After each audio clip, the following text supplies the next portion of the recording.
Hello everyone, welcome back to the channel and welcome to a Drytron deck profile. So, Ketcher Rise Heart got banned on the most recent ban list, which means this deck actually has a pretty good chance of being able to be playable, especially with the 3 orange light. So, we're going to take full advantage of that, and we're going to actually make a Drytron list, and it's going to take advantage of the triple orange light, and we're going to try and play it. So, this is a really cool list. I think that this is a really strong list. Let's go ahead and get into it. So, we got 3 copies of Alpha, 3 copies of Zeta, 2 copies of Gamma, 1 copy of Delta, so that's 9 hard names. The reason we're playing just the 1 Delta, we'll get to in just a moment, but that's 9 hard names that you can draw. We got a bunch of ways to get into those names, so we got 3 copies of Emergency, 2 copies of Fafnir, 3 copies of Nova, and 1 copy of Foolish. That's 9 ways to get to these 9 names, which is really cool. So we got lots of ways to get to those. That's 18 right there, but we wanted some extra consistency. So I cut the Delta back from 2 copies to 1 copy, and I fit in 3 copies of Prod of Prosperity. If you don't want to play this, the deck list is at 42, so you could definitely just cut 2 of these out of the list and then just play the extra Delta if you don't want to play the Prosperity. But I think that this card is absolutely broken. They didn't hit it on the ban list, so we're absolutely going to take full advantage of this card. So we're going to be playing it. The last card, as far as the Drytron spells go, is the Medionis Drytron to obviously Ritual Summon, because we are playing a Ritual deck. Moving on into Ritual monsters, we are on 3 copies of Ben 10. Card is absolutely broken, really crazy. It's actually not like super broken that it needs to be on the ban list, but like, yeah, I think that was definitely proven.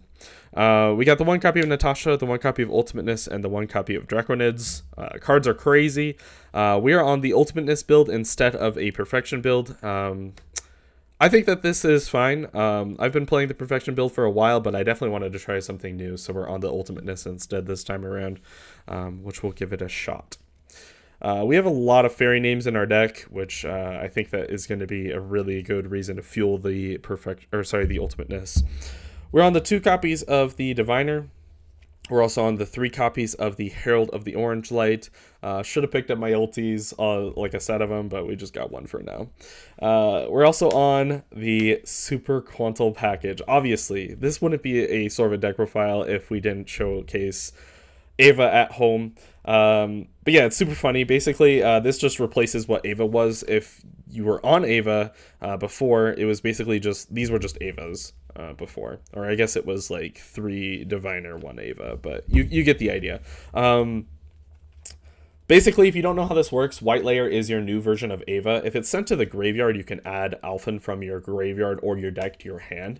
It's really cool that this can actually add it from the graveyard, which makes it actually really, really good, because there's some lines where you really need to search this card because it's a light fairy, so you can search this off of Ben 10, and you can normal summon it, and then you can make a Fafnir. Then you have access to like Zeus, or, you know, just the rest of your Drytron names.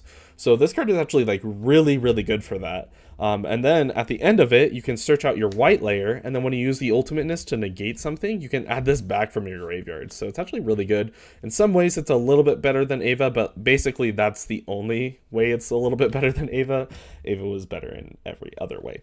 But yeah, that's the entire concept of the fairies. If you want to know how many fairies we are on, that's 5, 6, 7, 8, 9, 12. So we're on 12 fairy names just like naturally in our deck, so we have a really high chance of drawing like orange light plus another fairy, which is actually like really, really good. Obviously don't want to discard the Ben 10, but sometimes you have to. Moving on to the rest of the non-engine of the deck, we're on 1 copy of Thrust. The reason we're on 1 copy of Thrust is because I was originally playing 2 talents. I couldn't find my second talents, and I figured Thrust is just the same thing. If the talent is live, Thrust is live, which means that you can talent or thrust into talents. But then you also have other options, like you can get like your names, you can get Emergency, you can get Nova, etc. So yeah, you probably should be playing more Thrust. I don't know. This deck is 42 cards, so I don't really know for sure. We're on the 3 copies, sorry, of the Forbidden Droplets. So I miss this card a lot. This card is like super cool. And we can finally play it again. This is probably the best deck to play it in as well. So I'm really excited to give this card a try, especially with these ultis. They've been sitting around doing nothing for the last couple of months because of a Rise Heart. We got the one copy of Instant Fusion and the one copy of Called by the Grave to round off the list. Some really cool ways. You got a lot of ways to combat hand traps. If you count them up, you got basically like all of these as your like combat for hand traps, as well as just drawing multiple names. So you got 7 ways to combat hand traps in this list without playing crossout, which is really cool. If you do want to see a list with crossout and like other hand traps, let me know for sure in the comments, and I'll be giving you guys like a crossout list, which I've been a really big fan of, but I know a lot of you guys aren't. We have for the extra deck 1 copy of Millenniumize. Obviously, you play it for the Instant Fusion. There's something I'll address here in a second with that as well. 1 copy of Entis and the 1 copy of Arclight for our Diviner targets. For the Xyz monsters, we're on 2 Fafnir of Fuko. You play this for Droll. If you get Droll, you make this. 1 copy of the Downerd, Beatrice, and Zeus. That rounds off the Xyz monsters. I know it's quite a lot, but we definitely do need all of those. Maybe not the Downerd if you want to cut that. 1 copy of the Link Kuriboh. This is actually what I was going to talk about here. You could play Anima over this, and what's really cool is if you do play Anima over this, it's actually a spellcaster, a dark spellcaster. So if you Instant Fusion and then you like Nova for this, then you can actually make Mirage Light like out of just playing like these, because they're both dark spellcasters. So you can actually play Mirage Light if you want, which is really funny. So we got that Link Kuriboh, we got IP, Dynamondo, Nightmare Phoenix, Nightmare Unicorn, and the Access Code Talker, and that rounds off the links in our extra deck. Dynamondo, we're not really playing for any specific reason outside of it just being a really good 2 that you can summon. It's mostly just going to be used with like Natasha. So you can really, if you really want, you can like replace this with something. I wouldn't recommend it, but that's up to you. And then Borosword you can play over the Access Code Talker if you really wish. Yeah. Moving on into the side deck, we got 3 copies of Kurikara. This card is really good. I was originally going to play Volcanic Queen, but I decided to play on this because, like, the reason was, against, like, Pirelli, you want to have, like, an answer to the Noir. So the idea was, like, oh, I just Volcanic Queen attack, like tribute over the guy. But, like, they're going to use the effect in the standby to, like, draw usually. So in that case, you can just, like, Kurikara tribute it. And what's really good is this is a 1, so you can make Fafnir. It's also a fairy, which means you can discard it with your orange light. You can also discard it with your ultimateness. So you have a lot of really good options as far as it being a fairy. So it just synergizes with the deck a little bit better. So that's why we're playing this over Volcanic Queen. I think this card is really solid.